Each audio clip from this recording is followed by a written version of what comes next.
Como é que tá a quarentena? Você tá muito chata? Não aguenta mais ouvir falar do coronavírus? Ou tá aproveitando para dormir um pouco? Eu espero que vocês estejam aproveitando o que é o bom dessa confusão toda, que pelo menos é dormir um pouquinho, né? Então, esse vídeo é para falar das atividades, né? As próximas atividades, para explicar, mas antes eu vou falar dos jornais, tá? Eu sei que tem gente querendo me matar porque eu pedi trabalho em grupo. Não vou pedir de novo até o fim da quarentena, né? Eu vi que deu algumas dificuldades e entendo, né? Mas eu tentei, né? Eu também tô aprendendo, eu não sabia que ia dar ruim. Então, havendo algum problema, a gente resolve depois, tá? Vocês podem ficar tranquilos quanto a isso. Não vou ferrar com ninguém. Quantas questões? Como que eu vi no feedback que algumas pessoas pediram trabalhos mais tradicionais, mais comuns, e que não estavam tanto entendendo o conteúdo, então fiz atividades, tá? E eu vou explicar nesse vídeo as perguntas, né? Para facilitar um pouco na hora de responder. Então, número 1. Explique o que é escambo e como ele funcionou no Brasil pré-colonial. Essa aí, vocês devem lembrar mais ou menos lá da 7ª série, o que é escambo, só tem que explicar como é que acontecia essa troca comercial no Brasil pré-colonial, que é até 1530. Número 2. Explique a importância da expedição de Martim Afonso para a colonização do Brasil. Então, ali, depois desses primeiros anos, começam as expedições de colonização do Brasil, e um dos primeiros caras é o Martim de Afonso. O que ele vai fazer para colonizar? Pensa o que uma pessoa vai fazer para colonizar, né? Que ela não vai deixar a coisa só mato, né? Ela vai transformar o ambiente. O que ele faz? O que ele funda?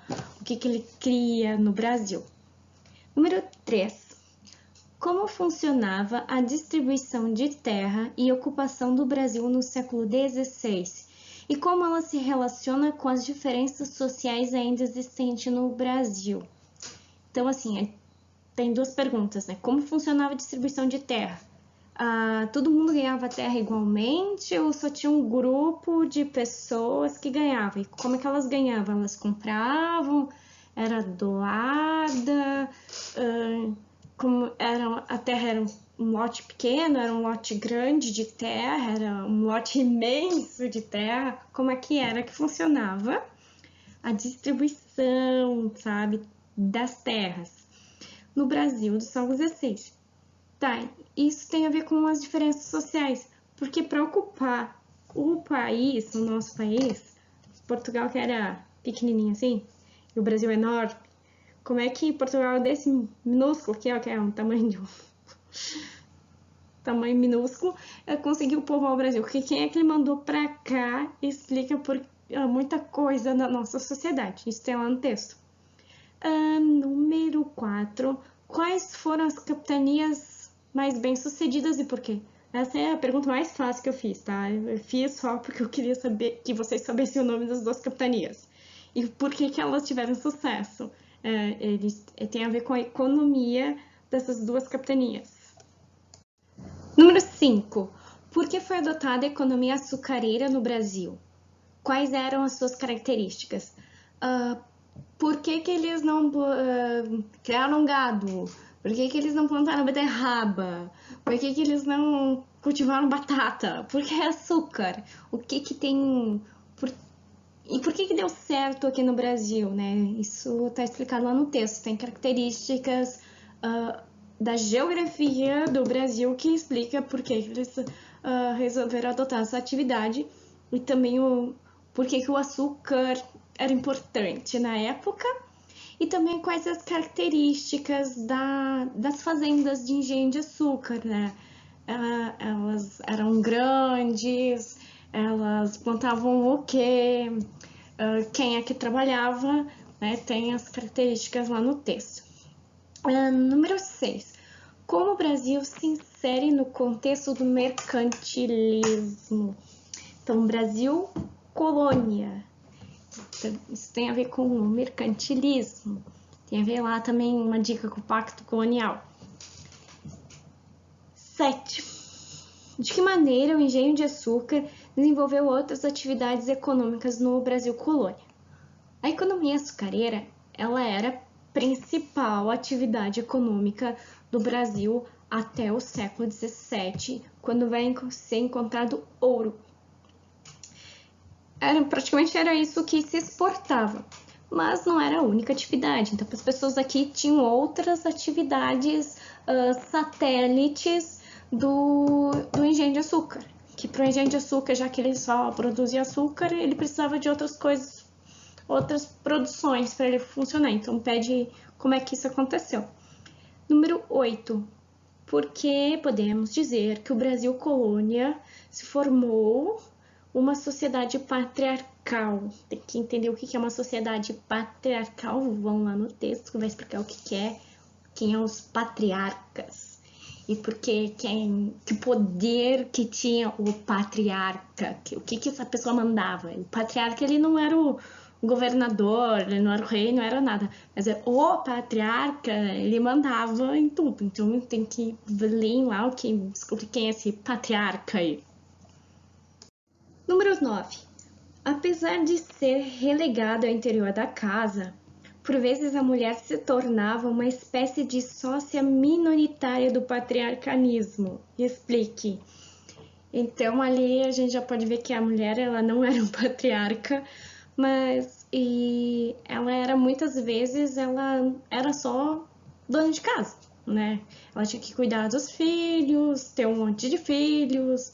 Se tinha 15 filhos, a mulher entrava saía um filho, entrava outro, ela tinha que cuidar do marido, ela só ficava ali dentro de casa, ela não podia ter negócios, geralmente ela não podia ter negócios, né? Ficar andando na rua.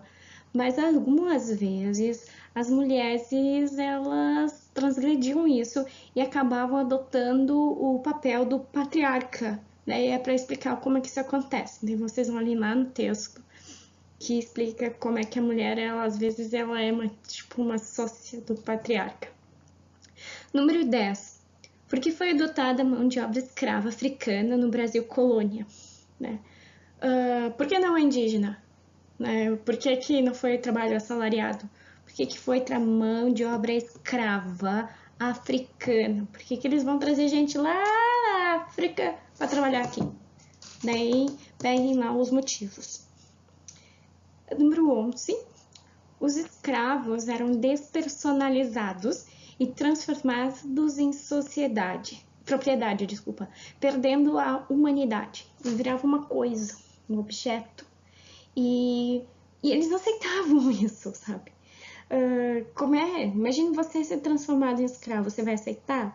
Provavelmente não, mas como é que eles aceitavam isso? O que os senhores de escravos faziam para que isso fosse possível? Tá? Número 12. Qual foi a contribuição dos escravos para a nossa cultura? Isso está no finalzinho do texto.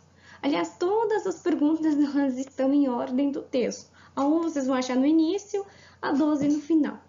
Apenas a 13 que eu pedi para pesquisar. Já que a gente falou antes que os indígenas e os maias não, os astecas e os incas, eles tiveram um verdadeiro genocídio devido às doenças de sarampo e varíola, né, que aconteceu uma verdadeira catástrofe demográfica entre esses povos no século XVI.